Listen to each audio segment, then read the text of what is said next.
you so much for joining us on tonight's main news at 19:30. Let's look at the top stories. The church to protest against increasing LGBTQ activities in Zambia. Government urged to cancel the LUSAKA-NDOLA road concession agreement. Lusaka man abandons fiancée for giving birth to a child with disabilities. In our international headlines, thousands forced from their homes amid southern Malaysia floods. And in sports, Manchester United star Marcus Rashford says loss to Liverpool must not define season. We have the details shortly. Living in a wonderful country full of opportunities for investment in property. Make sure your investment is guaranteed. Are you in the process of buying or selling land or properties? Don't waste your time and money. Contact SGK Property Company on 0966 610755 or 0762 166018. SGK, a company that will conduct due diligence for you before you purchase any property. Go for a tried and tested genuine company in Zambia. SGK Property Consultants.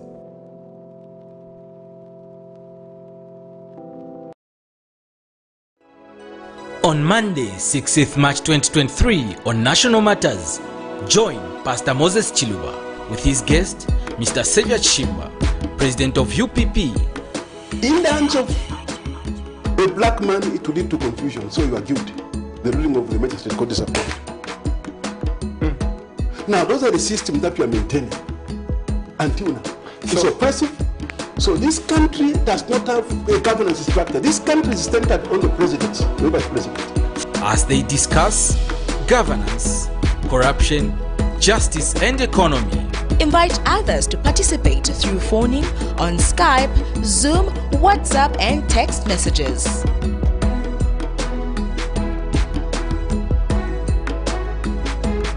Make a date with us. Camnet TV, not just another channel.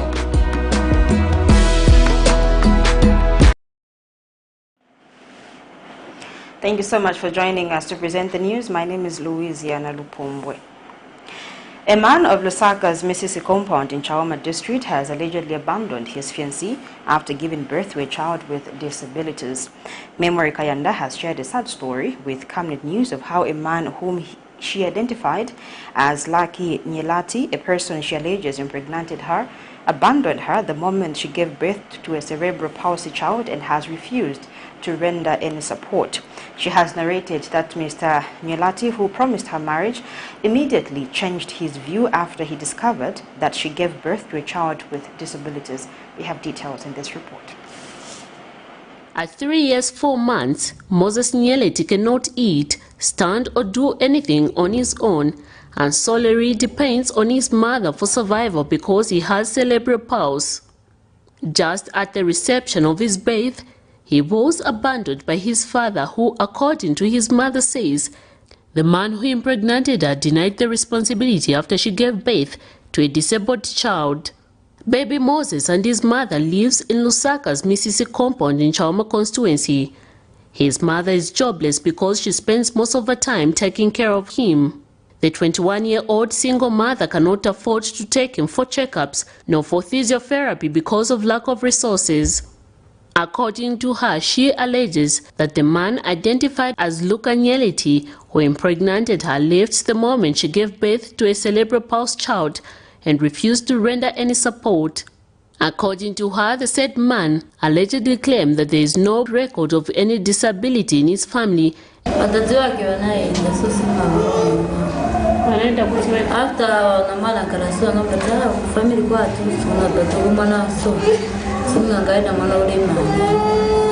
The single mother was visited by Helga Matanda Ascom Foundation, who saw it fit to donate some groceries to her.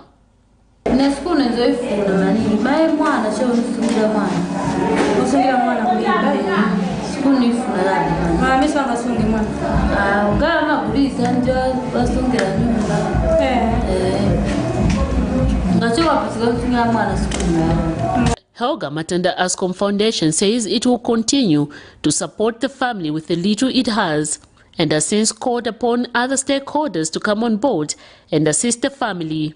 I'm very touched. When we are home, we are eating, we are watching TV, we think that everything is okay.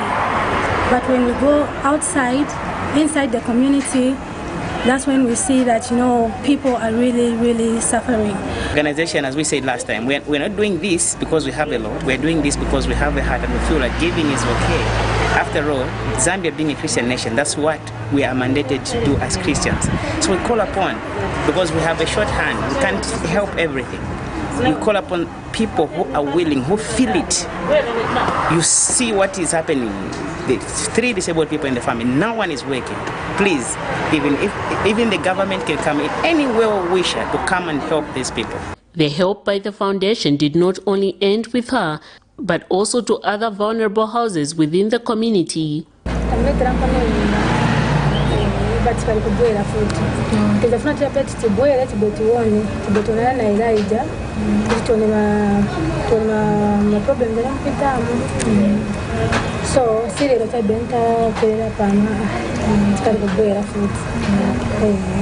Miriam Kaemba reporting for Camnet TV News. Opposition Patriotic Front Party PF member of Central Committee in charge of Information Publicity, Raphael Nakachinda, has asked the Lusaka Magistrate Court to discharge him from a criminal matter that he is facing before it. Nakachinda, who is accused of expressing hatred against another tribe, has submitted that the Solwezi subordinate court, which was first presiding over his case, had no powers to transfer his case to Lusaka. He has since urged the court to discharge him, arguing that the transfer of the case to Lusaka was a nullity and the court cannot assume jurisdiction over a nullity. In this case, Nakachinda is also alleged to have defamed President Hakainde Hichilema. We have details in this report. Before his criminal case could even proceed into trial, Opposition Patriotic Front member of the Central Committee in charge of Information and Publicity, Raphael Nakachinda, has urged the Lusaka Magistrate Court to set him at liberty. Nakachinda, who was scheduled to take his plea Monday in a matter is accused of defaming Republican President Hakainde Hichilema in April 2022, made an application through his defense counsel Jonas Zimba, stating that the court should discharge him, submitting that if it proceeds in hearing the matter, it will be promoting an illegality. His application is based on the premise that the Solwezi subordinate court, which was first presiding over his case, had no powers to transfer his case to Lusaka, arguing that the Solwezi Magistrate Court ought to have discharged him the moment it saw that it had no jurisdiction to handle his case. His further argument is that there is no power under the code for any court sitting in a given district to transfer a case to a subordinate court in another district. He has since submitted before court that he be discharged, arguing that the transfer of the case to Lusaka was a nullity and the court cannot assume jurisdiction over a nullity. In the last sitting, the Director of Public Prosecution, DPP, issued a consent for the accused to be prosecuted. Last year, police charged and arrested Nakachinda with an offense of defamation and another of expressing or showing hatred, ridicule, or contempt contrary to Section 71 of the Penal Code, Chapter 87 of the Laws of Zambia. The matter comes up tomorrow, the 7th of March 2023, for a ruling on whether the court will grant the application by the accused or decline and proceed into trial. Miriam Kaemba reporting for Camnet TV News.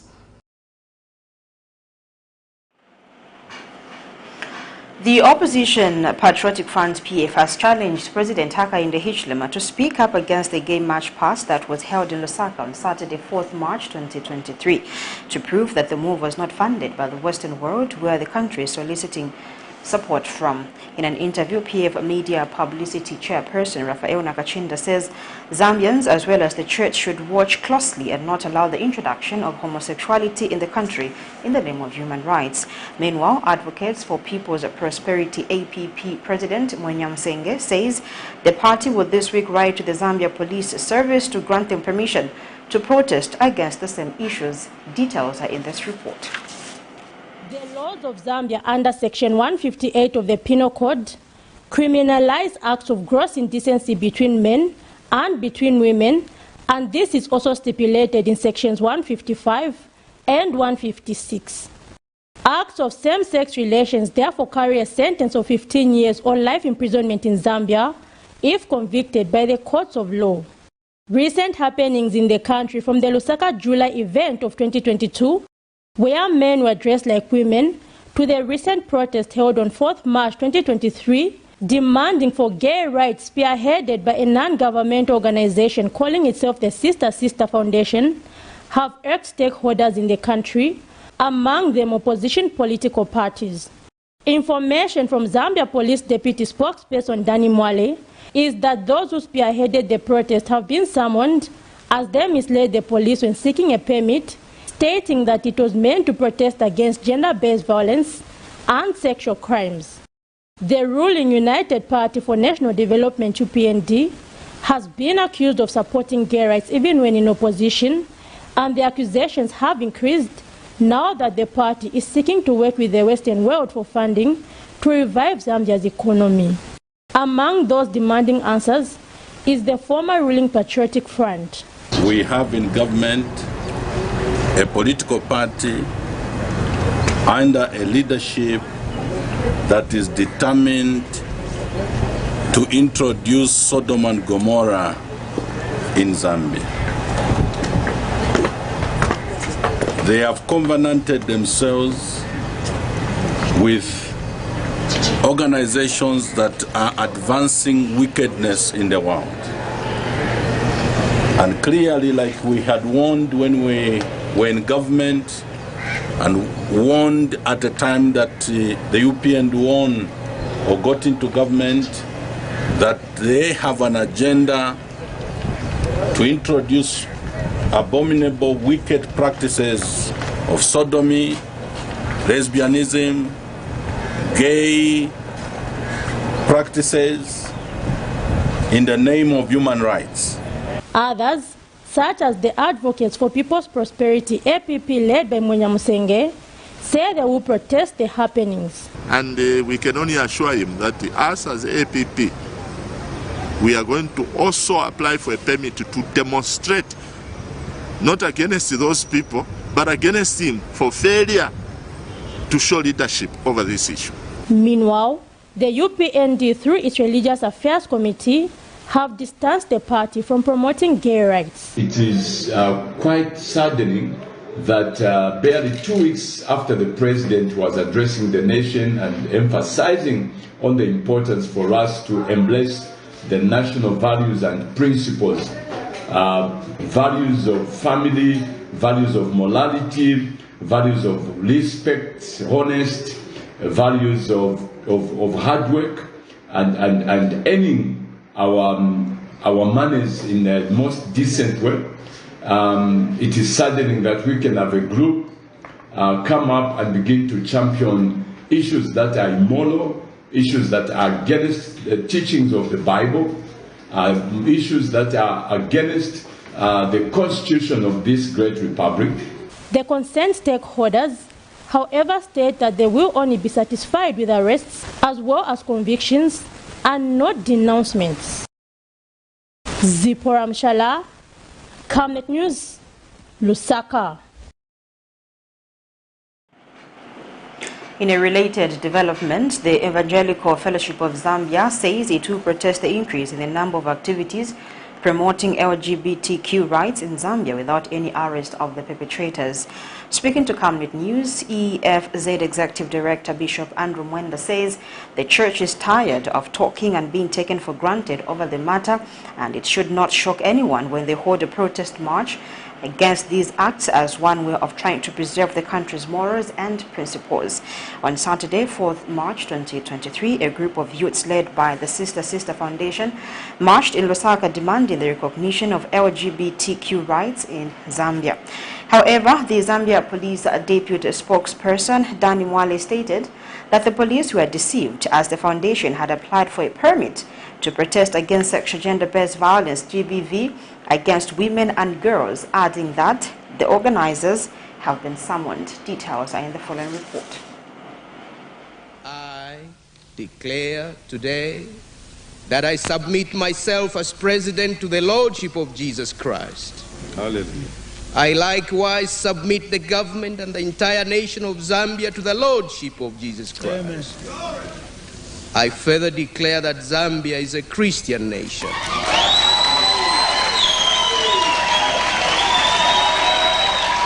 The declaration of Zambia as a Christian nation in 1991 meant that the country will embrace all Christian values as stipulated in the Bible, which is the official book of Christians, and this includes denouncing same-sex relationships. The Evangelical Fellowship of Zambia, EFZ, has therefore described the march past held by the Sister Foundation on 4th March 2022 aimed at promoting gay rights as an insult to Christian values. EFZ Executive Director Bishop Andrew Mwenda states that the lack of arrest in such incidents is unsatisfactory, while those protesting against gay rights, such as Dr. Brian Sampa, an activist, was stopped by the police from doing so in 2022.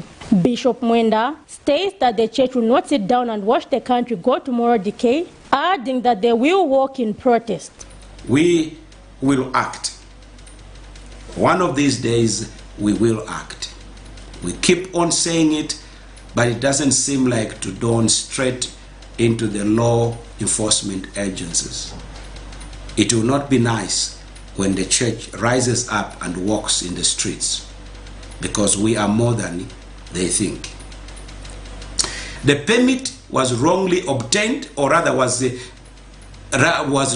the right permit, and the police were there. They still protected them. And then they come back and say, no, we have actually summoned the guys. No, let's not cheat and play with the intelligence of the Zambian people, especially the church. Let's not do that. Let the police do their job. We want to see the law, and we want to appeal to the police command, Mr. Lemika Joba himself. We want to see the law take its course over the matter. We had this sometime last year, I think it was in August, and it has been repeated. And the police have never done anything about it. They still are telling us, no, we have summoned them and we're interrogating. No, you don't interrogate something that is true and it is there. No, you don't do that. Chikondi Foundation President Bishop John Mambo has called for the deregistration of the foundation. The punishment is not just the police calling them. They should deregister that organization. You don't need it. Unless we're accepting that in Zambia, we have double standard. On the other hand, we are saying, well, top priority, seek the kingdom of God. And second, let everything is free for all. Inyanja mpingu wa zoi pachitani. We don't want that.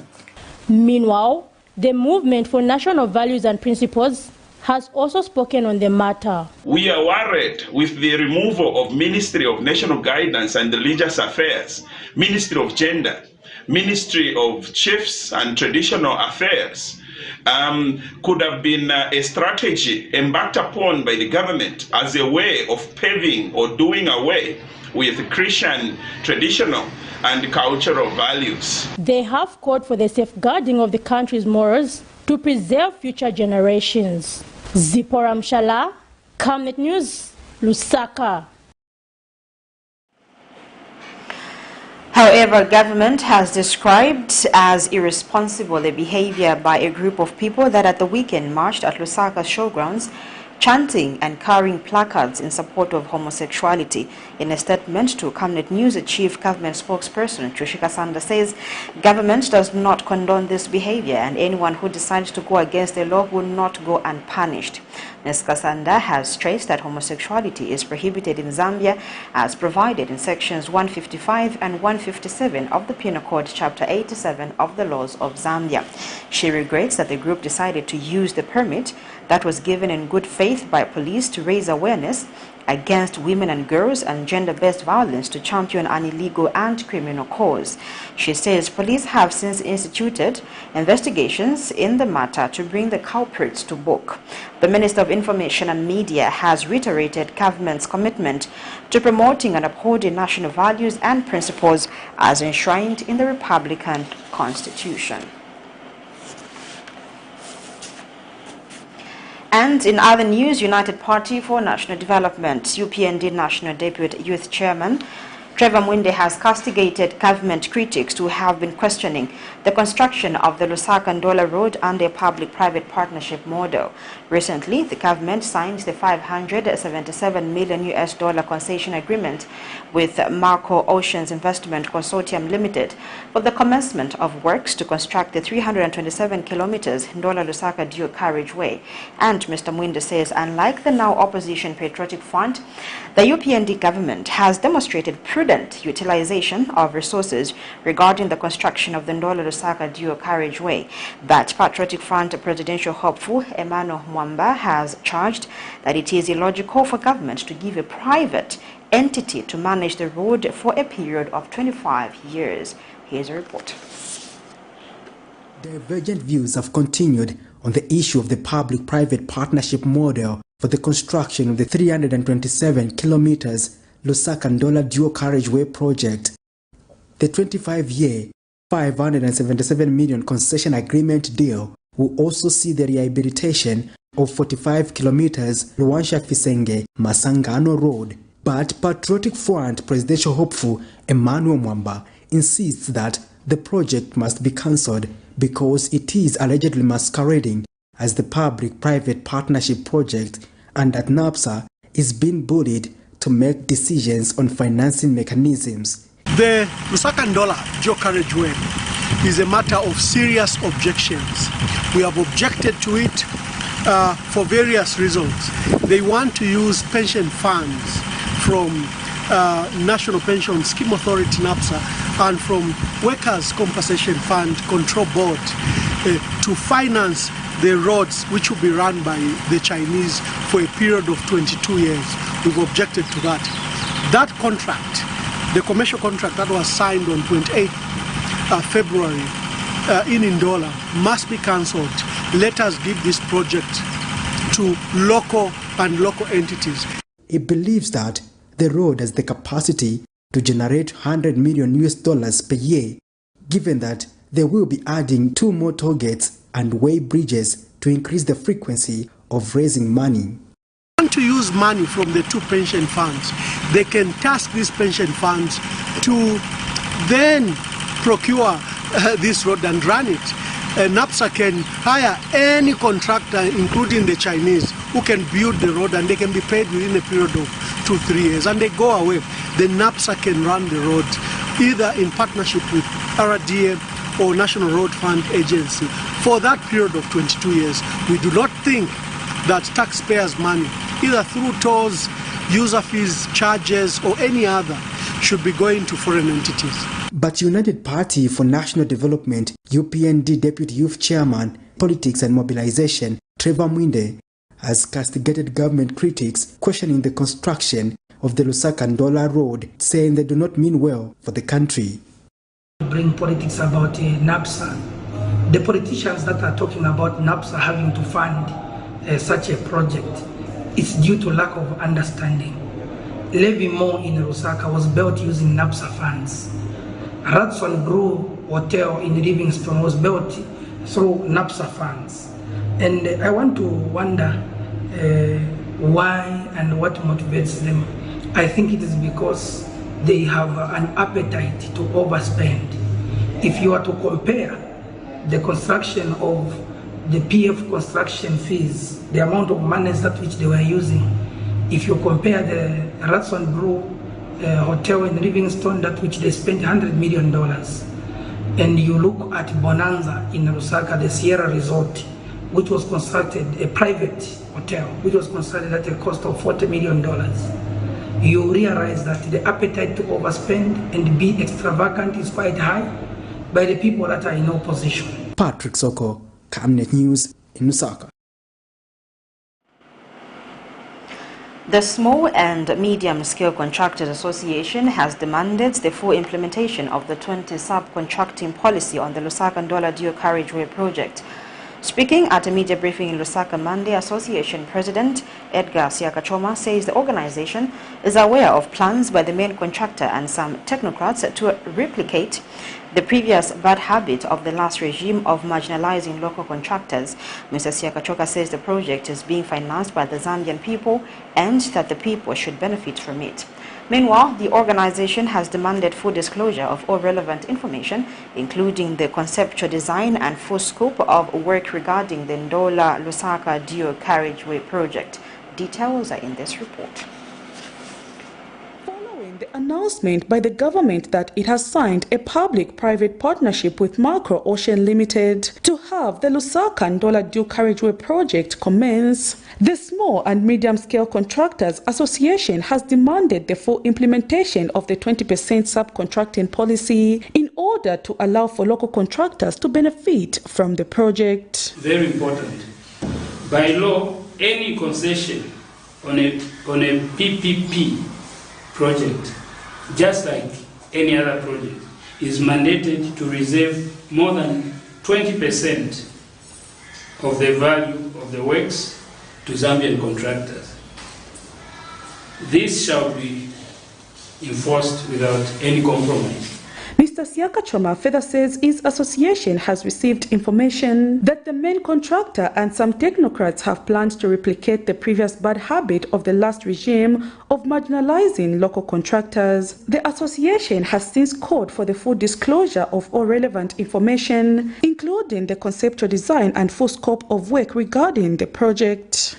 We are aware, though, of plans by the main contractor and some of our technocrats to replicate the previous bad habits of the last regime of marginalizing local contractors, a trend we will not allow in the New Dawn government.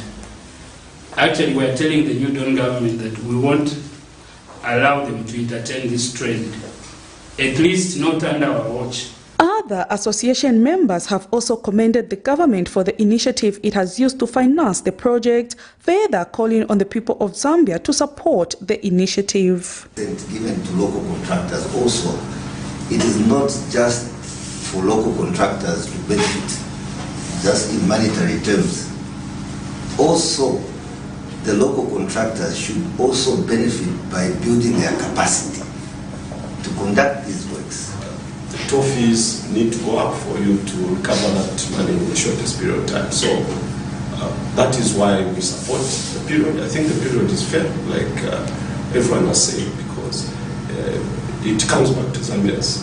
Are we willing to pay more for toll gates? The three-year project is being undertaken at a total cost of $649,979,167 United States dollars, which will translate into 115 million United States dollars for local contractors. The association has since appealed to its members along the LUSAKA-NDOLA settlement to be ready for subcontracting.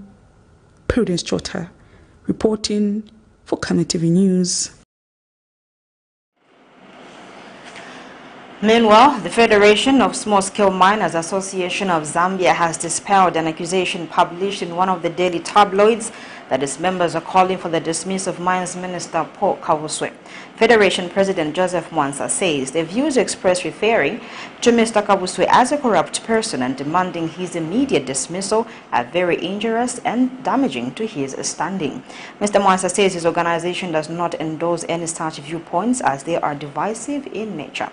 Meanwhile, Emerald and Semi-Precious Minerals Association of Zambia President Victor Kalisha says he did not at any point suggest that Mr. Kavuswe be dismissed, but instead suggested that he be transferred to another ministry for his failure to give audience to a small-scale mining.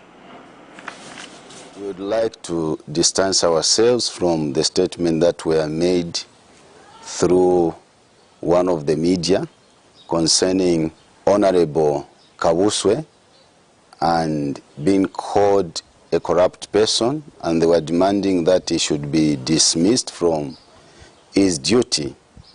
We are saying that we are very much disappointed as FESMAS for such kind of damaging statement. We were not even consulted, we are not even informed before they made such kind of careless statement. We just saw it in the newspaper. That we have dissociated ourselves from whatever is in the daily nation of, emphasizing on the, to dismiss the Honorable Kawuswe and also to say he's a corrupt person.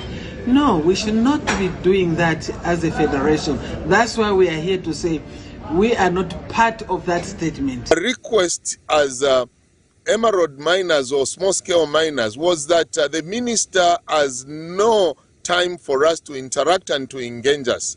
At no time did we ever call for the dismissal of the minister. We had requested that maybe he should be moved to another ministry so that we have any other minister that would be able to be interacting with us.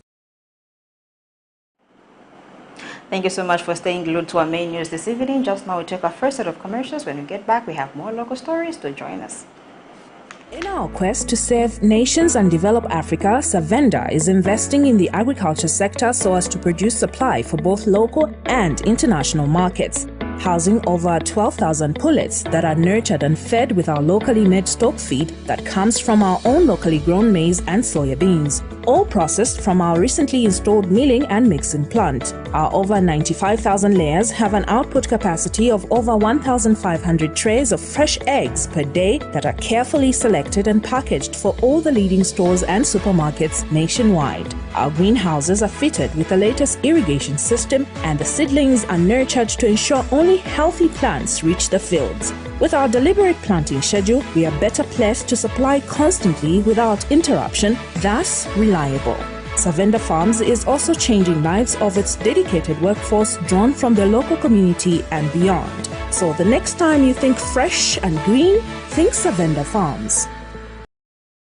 Your skin is the biggest muscle in your body. That's why we make sure that Oracle is #1 when it comes to taking care of your precious skin. Oracle Pure Petroleum Jelly and Glycerin soothes, moisturizes and keeps your skin perfect. Oracle Pure Petroleum products for that perfect skin.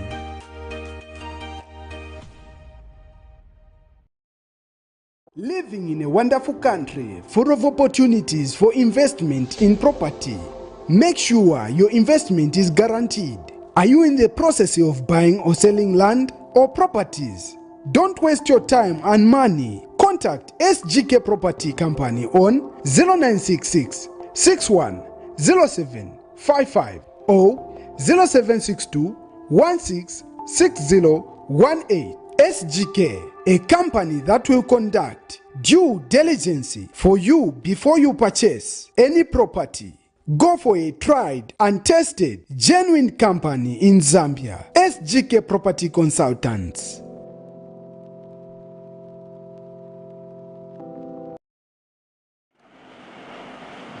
Thank you so much for staying on. We continue with the news. The Energy Regulation Board, ERB, says it has instituted investigations into a matter involving a fuel road tank vehicle that was parked at an designated location where fuel was being stolen. ERB Public Relations Namukolo Kasumba says this follows a video footage captured by an alert member of the public which was circulated on social media on 3rd March 2023. Mrs. Kasumba says it has been established that the fuel belongs to Juba Transport Limited, a licensee of the ERB with a valid license to transport petroleum products.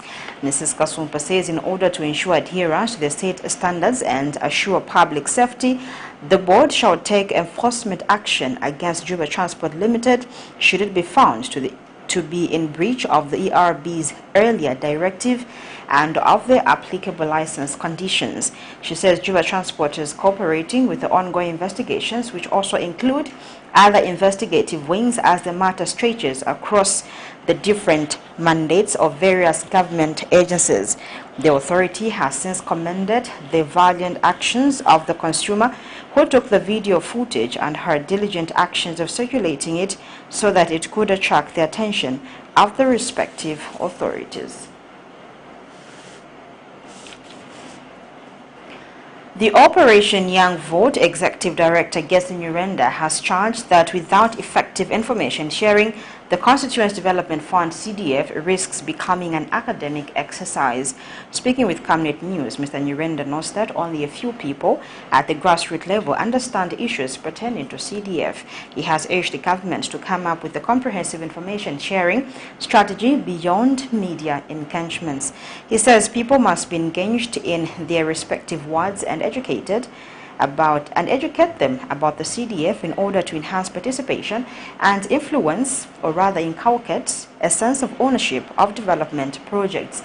Each constituency is receiving 28.3 million kwacha under the Constituency Development Fund, CDF. If CDF is to succeed, there's really need for government to put in a comprehensive mechanism of ensuring that information is shared. Without that, then this CDF will just be on paper, will just be a rumor, will just, people are not seeing it. So it's important that the information gap is actually done away with. We must fill this gap, and government must put together a comprehensive team, okay, to do this comprehensive information sharing across the country, because each and every Zambian needs this information on TV, on radio, and so yes, it's important, but it's not enough. People must be met in their particular localities, in their churches, in their schools, in their communities, in their wards. People must be met to be able to be given information, and the same information across the board. Not that in Lusaka Central you are giving this information, and in Kabwata or in Matero you are giving different information, or Chifunabuli. No, information must be given similarly, in the same way and the same information. So it's important that government bridges this gap by actually coming up with a very comprehensive, information, sharing, mechanism, and that cannot be overemphasized, and it cannot wait any longer. It's long overdue. Kamwala Ward 5 Councillor Mainda Simata has told Camnet News that he will be engaging the Lusaka City Council Department of Health to conduct indoor and outdoor residue spraying exercise in Kamwala South in the wake of mosquito infestation. Speaking in an interview with Camnet TV News, Mr. Simata says he is aware of the mosquito situation in the area and has assured the residents that the breeding of mosquitoes, which is as a result of stagnant water and overgrown vegetation, will be mitigated. He has further appealed to other stakeholders to complement diseases mitigation efforts. Details are in this report.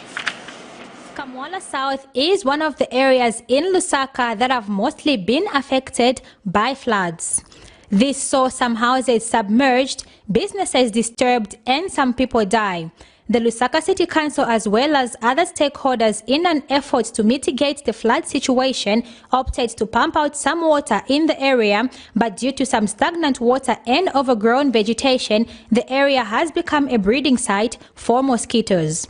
To mitigate this challenge, the area councillor Mainda Simata and his office will engage the Lusaka City Council Department of Public Health regarding the indoor and outdoor residue spraying exercise. This morning I'm engaging the Department of Health at the Lusaka City Council because we have what we call an outdoor and indoor residue spraying program, which the council is supposed to carry out, especially in seasons such as this when we have a lot of mosquito infestation. As area councillor, I'm very concerned because we wouldn't want to have issues of malaria outbreaks in the ward. Already we're grappling with a possible cholera outbreak, so on top of that we wouldn't want any other outbreaks to happen. He has also appealed to other stakeholders who can donate spraying chemicals to help complement government efforts by supporting disease prevention measures. We are also appealing, of course, to well-wishers who are able to donate chemicals and whatever equipment that we might need to also come on board so that we can work together to keep our areas safe and malaria-free. Beatrice Chabaya, Camnet News in Lusaka.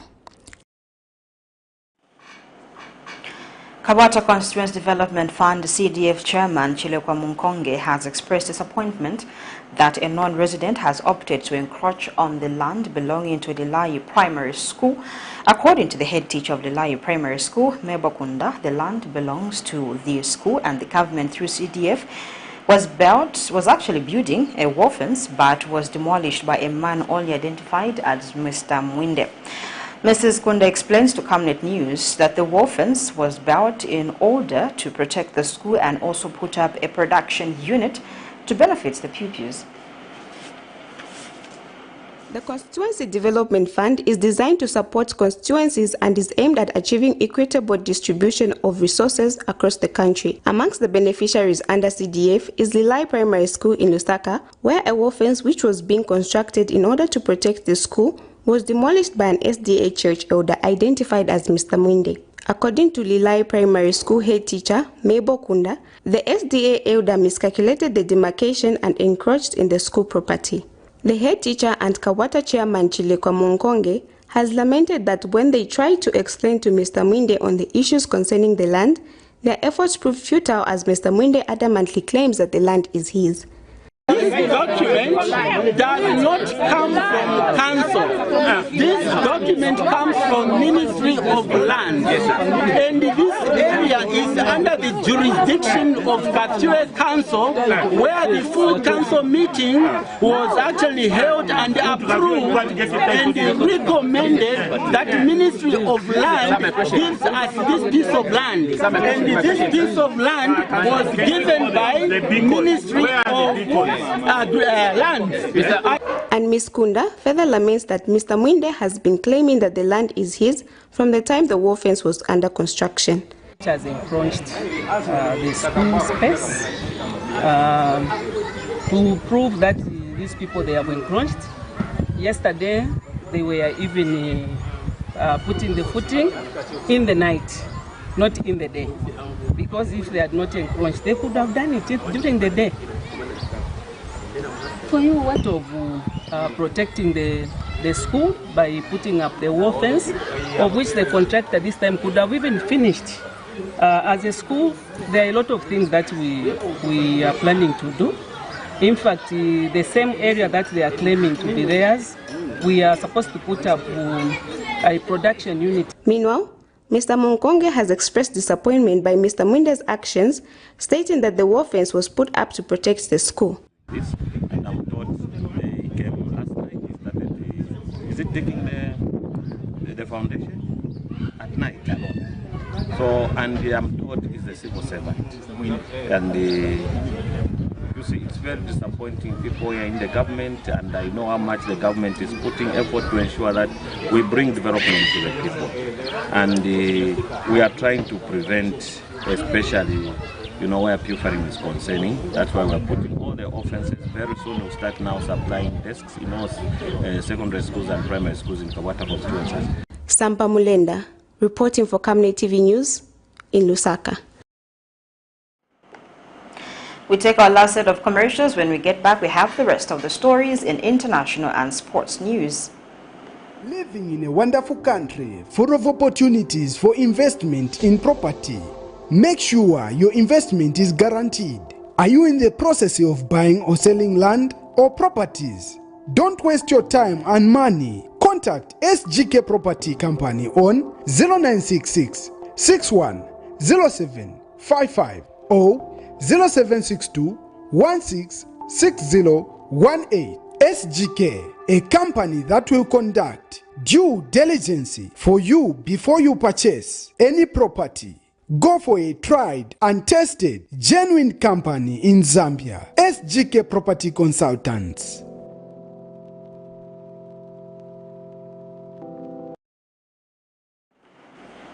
Welcome back, and now the rest of the news. In our international news, amid an anti-migrant push, Tunisian authorities announced measures to court to improve conditions of foreigners in Tunisia and ease procedures for those seeking to put things right.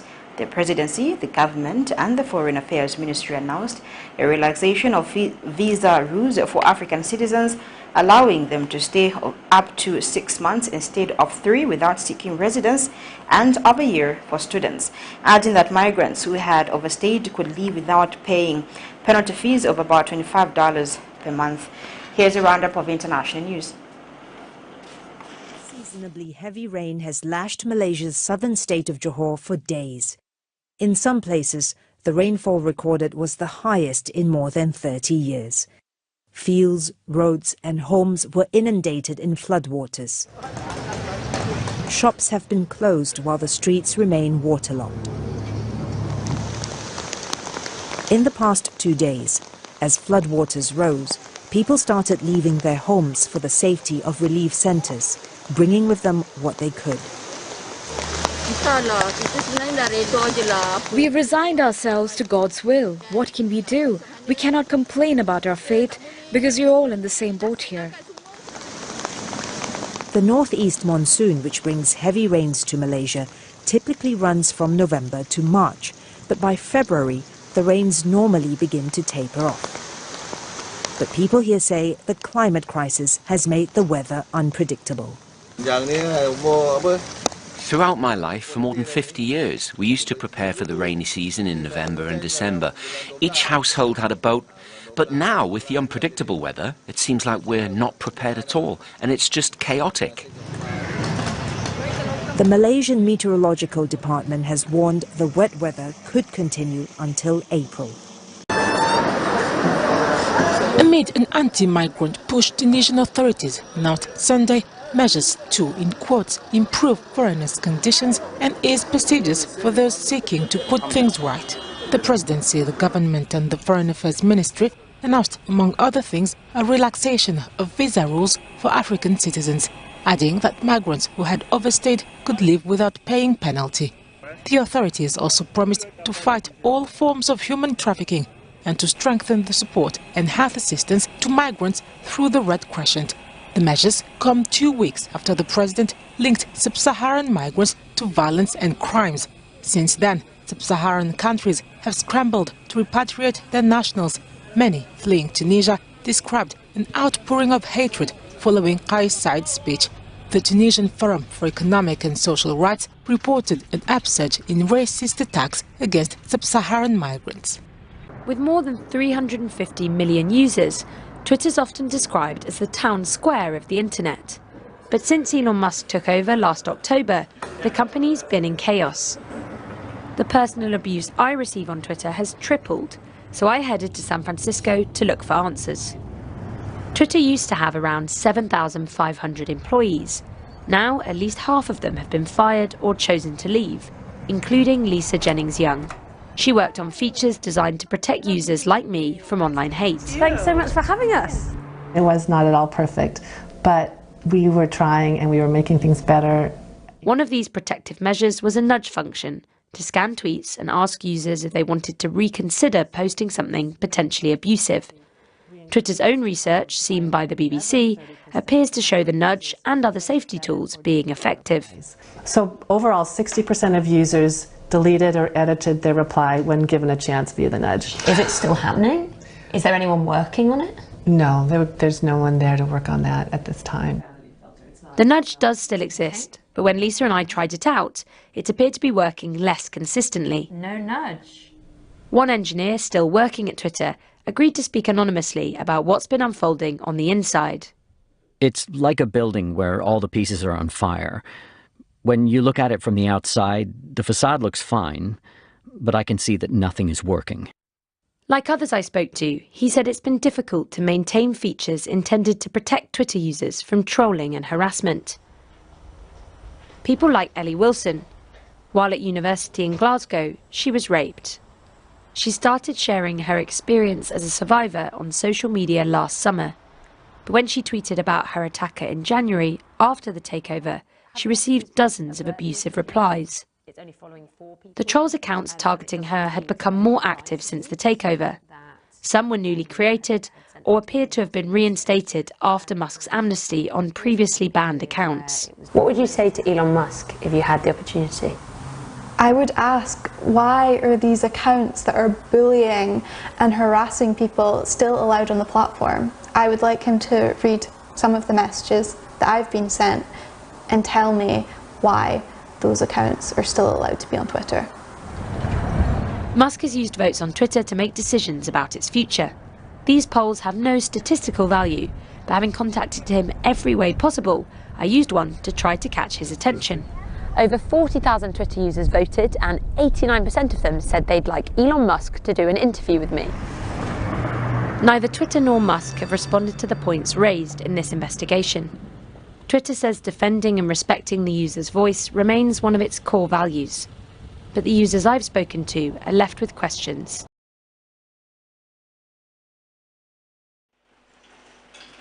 That is all the news we could accommodate in our international news. Time now for sports.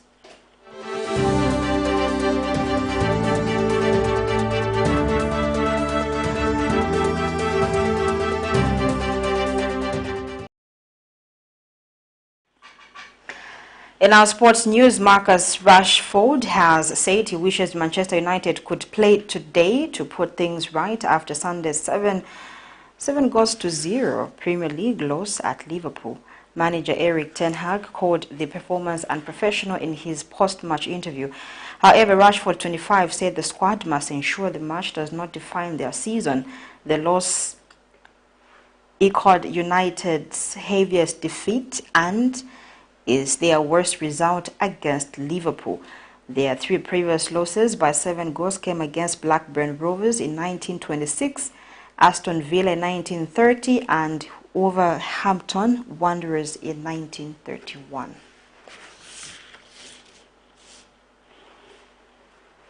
And on that sporting item, we call it a wrap. But before we go, let's look at the top stories once again. The church to protest against increasing LGBTQ activities in Zambia. Government urged to cancel the Lusaka-NDOLA road concession agreement. Lusaka man abandons fiancée for giving birth to a child with disabilities. In our international headlines, thousands forced from their homes amid southern Malaysia floods.